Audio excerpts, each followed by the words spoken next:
have the pledge. Stand for the pledge. Pledge allegiance To the flag of the United States of America and to the republic for which it stands, one nation, under God, indivisible, with liberty and justice for all.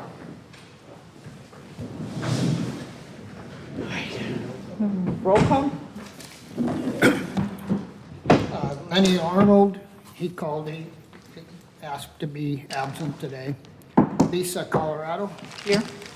Margaret Schneider. Snyder. Here. Charles Mason, he also called and said he wouldn't be here. Alexandria Bobo, Here. Matt Tuskar, Shar, yes, here. Shar, yes. okay. And Lori McKinley. Yep.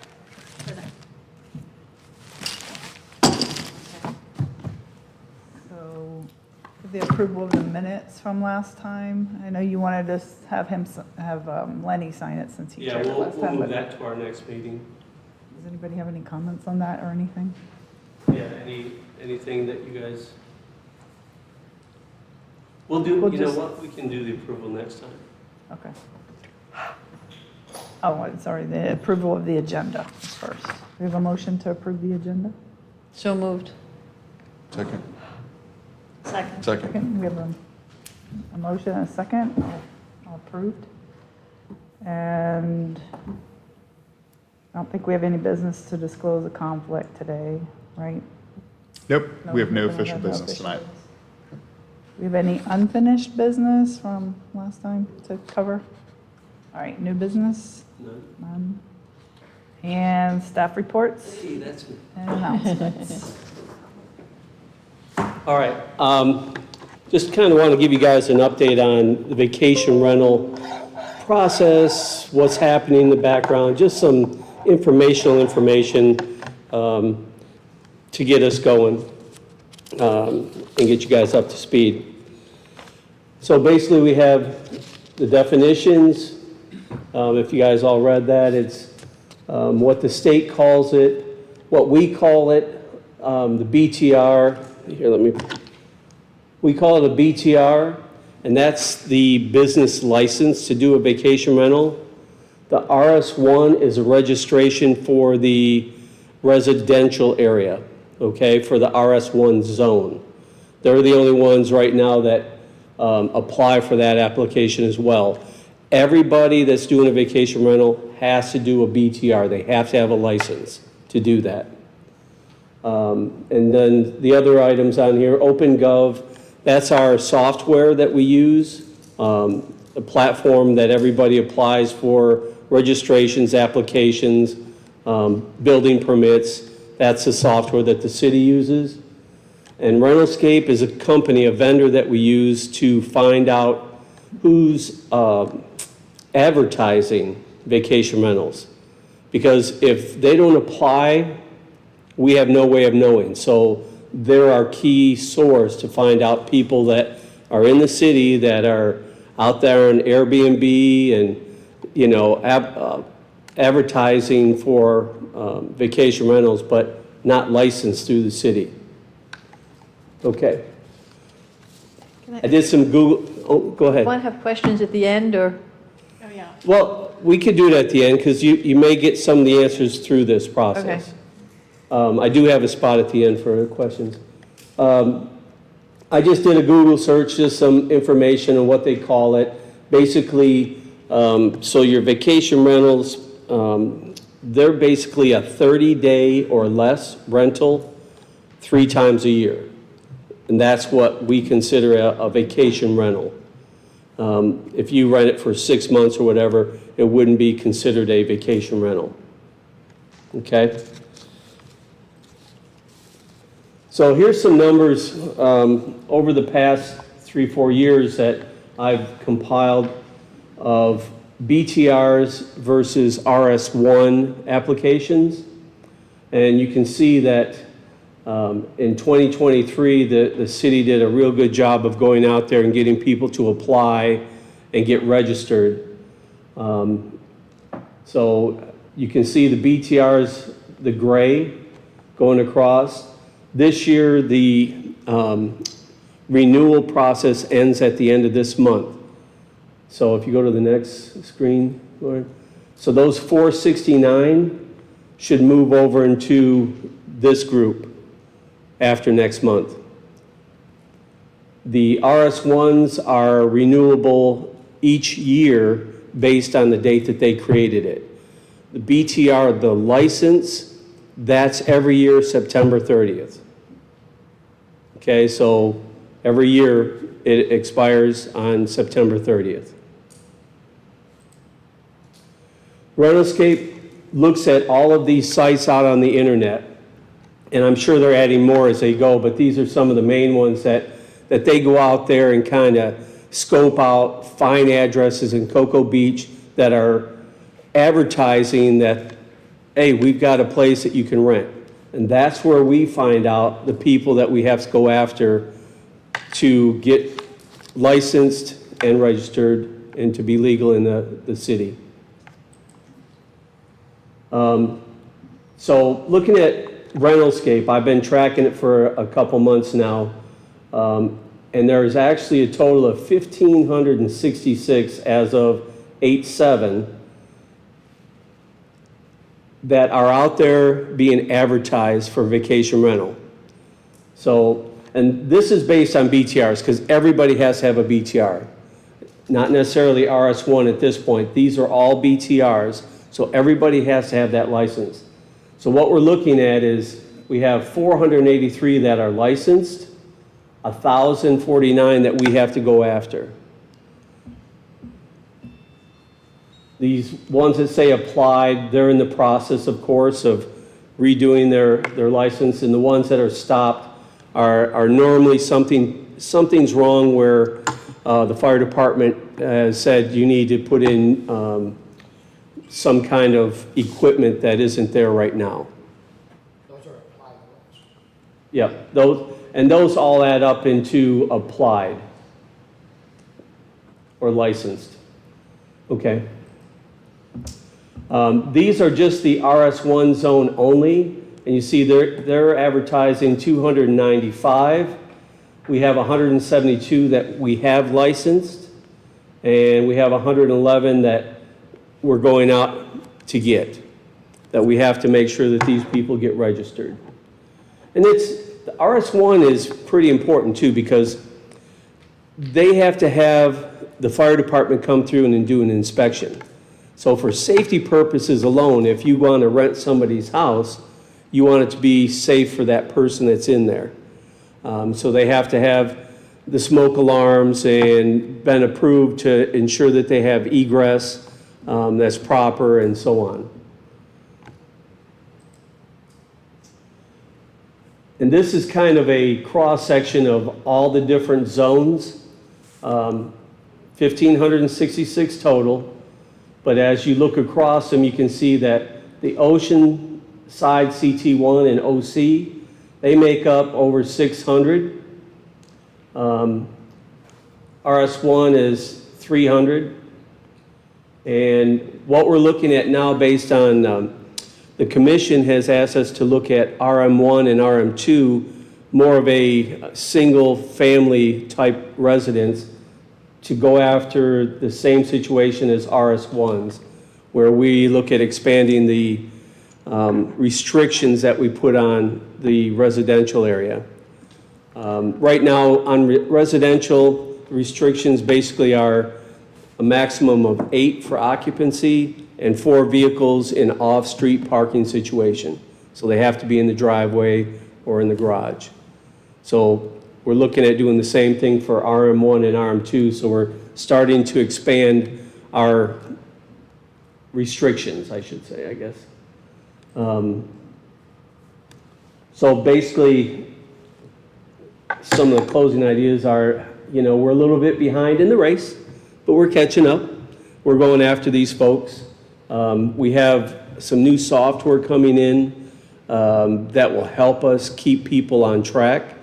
Our current software doesn't have a real proactive way to alert people that they're coming up on expiration, expired. But the new software does, and it allows us to go out there 3 months in advance, 2 months in advance, 1 month in advance, a week, to keep these people alert that, hey, you need to re-up and go through your process again. Yeah, okay, let's go to questions. Short and sweet? Yes. Is there a way to tell if these people that buy and invest in these homes, if they're corporations versus individuals? The data is there. It's not readily available, but I see it come across my desk where one person may have 3 or 4 houses that they're redoing the license for. And then I see people that come across that are managers of those facilities, and they may have 10. And some in the condos, maybe they do everybody in their condo. So it's a little bit of everything, what comes out.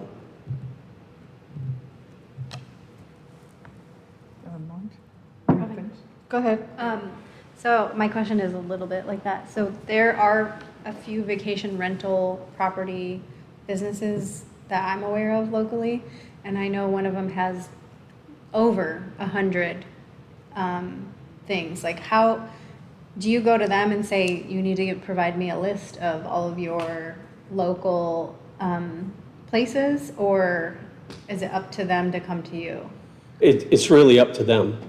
But the one saving grace, if we find them and it goes through code enforcement, or they finally come to us on their own, they still pay everything that was past due. Okay. So they're not getting away with anything, it's just a matter of when you pay the pulper. So we'll eventually catch up to them. And the better our software gets, the better we'll get. Sorry, Margaret? I have a few questions. Do we have an arrangement with realtors, local realtors, to have them advise us if they have a property that is being listed with them as a vacation rental? There's a lot of rentals through that realtor situation.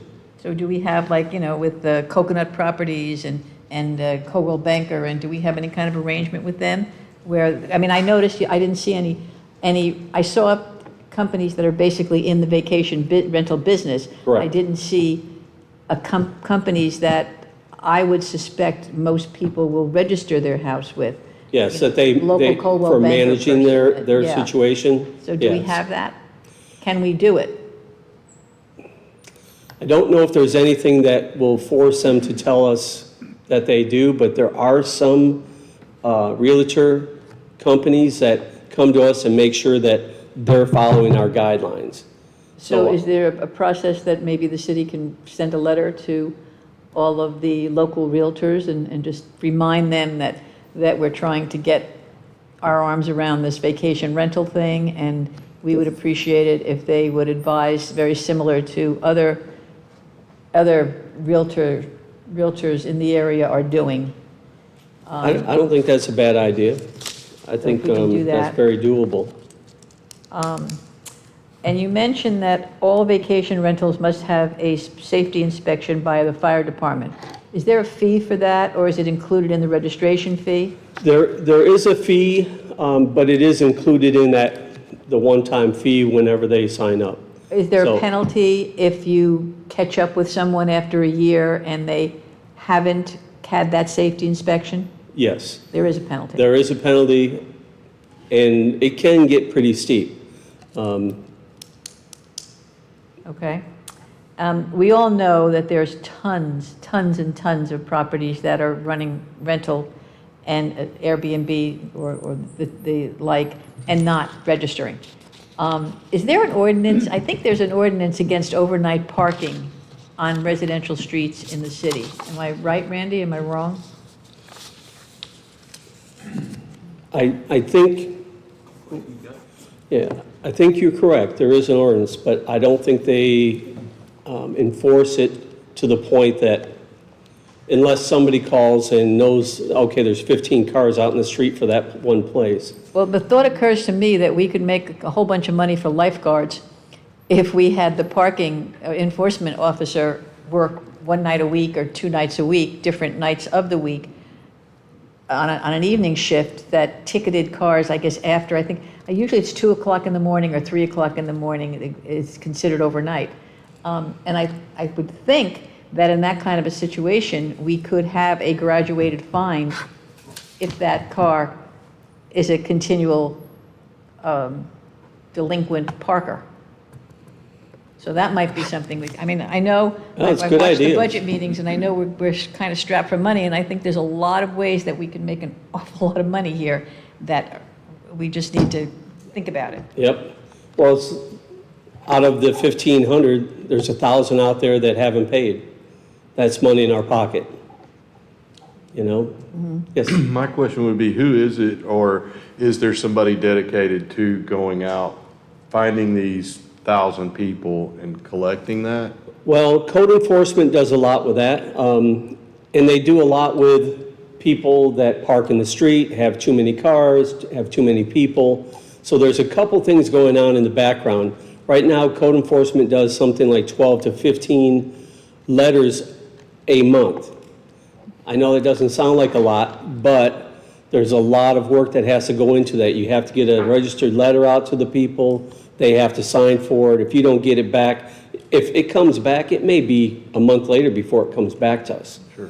So there's a process. It With takes that time. sort of money that's on the table there, it seems like it might be worth getting somebody that's maybe not a full-time, but a major part of their job description. Well, we have, our new software has some opportunities for something similar to what you're talking about that may help us start that process. We're just in the beginning stages of changing out OpenGov to this other permitting software. Hopefully that will Yeah, automate give us a things. good kickstart towards that direction. Any other questions? Does the new resource management software that you have a spot for, like, right now, when we go on there, we can, like, complain as a resident, like, so-and-so address Oh, yeah. needs code? Does it have that as well? Yeah, there's It would a- be nice if we could, like, upload photos, because when I call, or not when I call, when I'm typing, I don't know if hey, you this can upload place has photos. 20 cars for the past 2 days, I know it's Airbnb, like, I'd like to show proof, so when they ever do make it out there, those cars might not be there anymore, maybe a True. new guest, I don't know, but it would be Well- nice if we could prove it. Well, and you have to be thinking about this as well. There's a scenario that came up, you've got 10 cars out there. They're only allowed 4. Well, the 4 that are in the driveway are the people that are spending the night. The other people are just there for the birthday party and they'll be leaving. So the police really can't, just like if you're coming to your house and you had everybody over your house for a birthday party, but they're all not gonna stay, we have to be cognitive of that as well. But we can still go back to the overnight thing. The overnight thing will Overnight, stick. yeah. That sticks, you're right. And my last, I promised, last question, kind of a question. I read somewhere where in Spain, they're banned. And I realize we can't mix apples and oranges here, but I'm just wondering if anybody has seen anything about a community in the United States that has banned Airbnb, because I think it, Satellite Beach doesn't have them. who? Satellite Beach does not. Is have it that because they ban them? They have an ordinance? I mean, there has to be a They have it reason in their why. thing How they did it. pre the state making, so you couldn't ban I them. think, They were like am I right? In the grandfathered in. HOAs, It was they can grandfathered ban in, but it, they right? have It was already in there. It was already in rule there. books. I mean, you might get cancer if you live there, but, I mean, you don't get Airbnb neighbors. The only thing I've heard, that there's attempts to do, maybe you might know more about this, but I have heard that there's people trying to establish HOAs in their community, and one law, that's it. One HOA law is you can't have as long as everybody at that time agrees that they don't have any Airbnb rentals, that it's residential. You If you can get all of them. I don't know if there any been successful in doing that, but trying to form an HOA for the very only purpose, it might be one block if they all agree, We did. then maybe you You can can. change your bylaws with But- your proper vote But of your this would be a place association. that currently is not under an HOA, but they want to form one and have that one. Oh, you mean like a subdivision of houses? Yeah, like a house, Not like a block condo. of houses, Okay. like a street block that's You residential. could form for anything, as long as everybody votes for I it. don't know, yeah, that's what, I mean, I've heard that's a thought, I don't know that it's ever materialized or if they've been successful or not, because you have to get everybody to agree, and most of the time, when people get to that point, it's because somebody on the street has an Airbnb.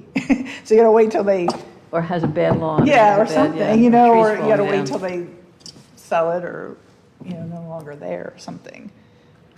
That's the only thing. Well, At drive- this point in time, yeah, I think the HOAs are one of the only elements that are, as long as they have it in their CC, their conditions, covenants, and restrictions, that can restrict short-term rentals. In other words, they can specify a minimum amount of time a house can be rented, 6 months plus a day. The problem is, like you were saying, Ms. Colorado, you got to have 100%, I believe you have to have 100% vote to try to get an HOA established at the current time. And if you've got one short-term rental, guess what? You've just lost your 100% vote. Yeah, So, I don't know if it's been successful. and we don't know how long that's going to last based upon case law and things like that. But right now, that's about the only thing standing between these other subdivisions and outlawing HOAs. You also had, there was a period of time, and I don't recall the specific date, but if you had a law in place prior to that date, you could prevent short-term rentals in your city. And I think that may be where Satellite Beach fell, I'm not sure. Yeah, it was- But I don't recall that exact date. It was a date that far preceded the problem or the realization of the problem that we currently have, which is nice and convenient, but, It was 2011. 2011. For So, cities yeah, and if you could have 20s. foreseen this in 2011 and passed a law, you would have been good. but Yeah. Not many people did that. So they were grandfathered the right way. Of these 1,566 units that are being advertised currently that we know about, do you know what the breakdown is condominium versus single-family home? Yeah, it's about 300 would be RS1. And the rest fall into other, you know, whether it's condo, whether it's Townhouse. duplex and such. So then that parking thing becomes difficult. Yeah, and those are, like I said, Self-regulated. yep. I had a couple questions too.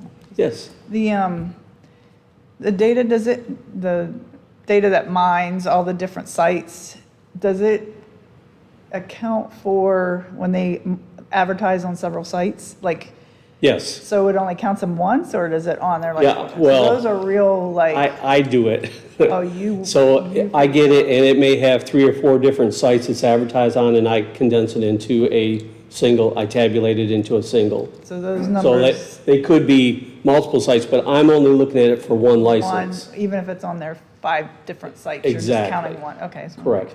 And how do you set the fees? So I think the way it was, you said the registration, like the BTR fee is for everybody, and then is it an additional fee for RS1s? that are Correct. minimum? How do you come up with the number, like what the fee is? I'm just. Well, a lot of that has to do with And like, how does it change? Does it change, you know, after a couple of years? Does it get I escalated got or completely anything? involved in this. he- A lot of brain work and a lot of math. You can't make a profit. You have to be able to justify the fees. So back when this started, I'm sitting down trying to calculate, okay, how much does it cost to operate a fire truck with 2 firemen for an hour? How much does it cost to operate a police car per hour? You have to have a basis for charging those fees. If you recall, the commission really wanted to charge outrageous fees, in my mind, not outrageous, but more than we could justify. And so those fees have to be based upon an actual accounting of your cost. Wondering what the fire basis fee is of estimate $95. was. That's what it costs for a truck and a person for an hour. The police department's a little bit cheaper, it's $85 an hour. The registration of 525 is what we could justify in terms of everything that staff has to do to get it registered and so forth. So those fees were derived from a lot of math and a lot of looking at what the task were to register these RS1 properties. We'll do the same thing when we get into RM1, RM2. I assume the fees will be the same because it's the same inspections and so forth, so. But we One of can't just those- charge whatever we want to. Yeah, so I wondered what the BOE, the basis of the estimates were, and if they change, I don't know when they were established, but, you know, a lot of that has gone up pretty dramatically over the The years. good thing about that is all of our fees are in a resolution, so we can change that with one meeting. We can recalculate those fees because things do go up, apply a CIP or something, and we can change it with one meeting before the commission, and do, before this board and then the commission, I mean, because as a I resolution. happen to think they're kind of low, too. I don't know when they were established, but they seem, I think they were established in 2021 or 22, one of those dates. I can't recall exactly. the cost of everything else has gone up so Sure. much. So I was just wondering, how does it get, I don't know, maybe look into the old BOE and see if it needs to be updated based on today's. But Corey's right. We have been looking at them. Yeah, and Corey's right. If you come in and you have been operating, we go back 3 years. In other words, we can collect fees up to 3 years prior, is kind of been our standard. We have some that have been operating longer than that, under the wire, to be perfectly honest with you, under the radar. But we do go back at least 3 years. That's on the business tax receipt as well as the RS1 registration and soon to be the RM1, RM2 registrations. And again, just so you'll know, the great majority of these 600 or 700 of them are condominiums. Condominiums are almost self-regulating because they have a condo association and it's not, it has less likelihood of ruining the neighborhood, if you will, than in the RS1, where you've got, you know, in some cases you never know they're there. In some cases, it's like living next to Animal House every week. So that's why the commission has instructed staff to go after the RS1 first, and just recently, we're writing a new section of code with the city attorney's office to include RM1, RM2 in that. And I think the original intent was it was like residents, meaning the whole house, the whole home is rented. Correct. But are we looking at, I think we talked about this last time too, was people renting half of their house or two rooms There- in there their are two bathroom options. or, you know, things like that, or is that not There are really? two options in the RS1. You either rent the whole house or you rent one bedroom. Now, we've had situations where you show up and your rental is the red door, your rental's the green door, your rental's the blue door. We've had 3 or 4 vacation rentals within one single-family residence. Matter of fact, we still have a case going on with that. And So it is we supposed ha- to and apply we- to these? Pardon? It is supposed to apply to those situations? Yes. Okay. Because we're operating a vacation rental, not a Yeah, mini I just- motel in the residential zoning district. It just doesn't read that way, but I We think have it kind photos of should 3 or be. 4 different units, and you look at them online, and they advertise them by name, and they're all in the same building. Even some of the banter going back and forth says, oh yeah, we rented this, it was great, there were 4 units, and, you know, we didn't have to worry about anybody else. And then outside, you got 4 or 5 cars parked in the yard facing the street. You know, it gets a little ridiculous, to be honest with you, but they're gonna do that until forced not to. And I'm just wondering, is there any special, like, anything that can just knock down the big backlog? Because if you can only go back 3 years and get the money from the last 3 years and maybe this year, whatever, but Well, it seems like at the rate that they're growing and you're trying to catch them, they're way ahead. Yes. Like, is there a way to just like, to spend 6 months or something and just knock out like a whole bunch of them, or? Well, I ask you to let us get our new software in, because that allow us to start a case on them right that day. And if we have to put a sticker on their door or whatever, it'll at least be in the system, and it starts the clock. When And do you- that's what we're hoping the new system will do for us when it comes to the software aspects. And when do you expect that to be viable? Well, our current software ends November 11th. Okay. So by then, somewhere prior to that, hopefully October 15th or so, would be a nice start. Okay. Yes, Well, I just want to say thank you. This is a tremendous uphill battle. it And is. I think you're going in the right direction to try to try to ameliorate some of the problems that we're having. We're always going to have people that want to fly under the radar and don't want to play by the rules. It's going to happen all the time, and you're never going to get everybody. But I think that, you're doing a lot of good things, and thank you. Half the battle is tracking it to know that you have a problem and how big a problem, and that's what we're doing. And we are attacking it with code enforcement and phone calls. I can tell you, back in May, I grabbed everything that was old. There was about 100 that were fairly old in our system. And within 2 months, I pulled in about 20 grand and got it down to about 15 that weren't licensed yet. So sometimes it's a phone call. Sometimes it's just awareness to get people on board. So we're moving in the right direction. It's just, I think we also have other jobs. Where's the call placed to? I- Like if I had a list of people in my neighborhood I knew were vacation rentals, who would I send it to so they're, Code enforcement. If you don't think that they're registered or they're not registered, you send it to code enforcement.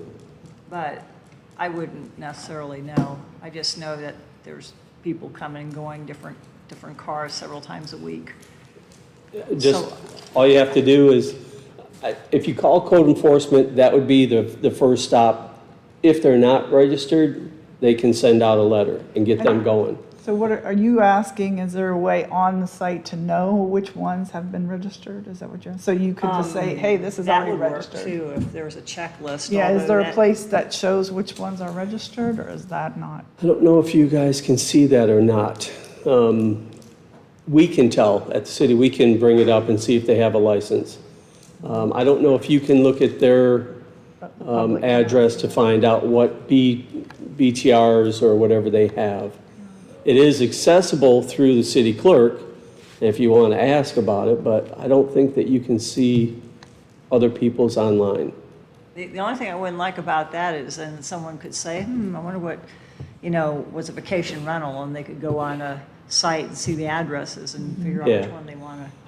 Yeah, I'll tell you what, if you guys want to send me a list, email it to me, I'll be more than happy to take a look and ease your mind, yes or no. And then we can go from there.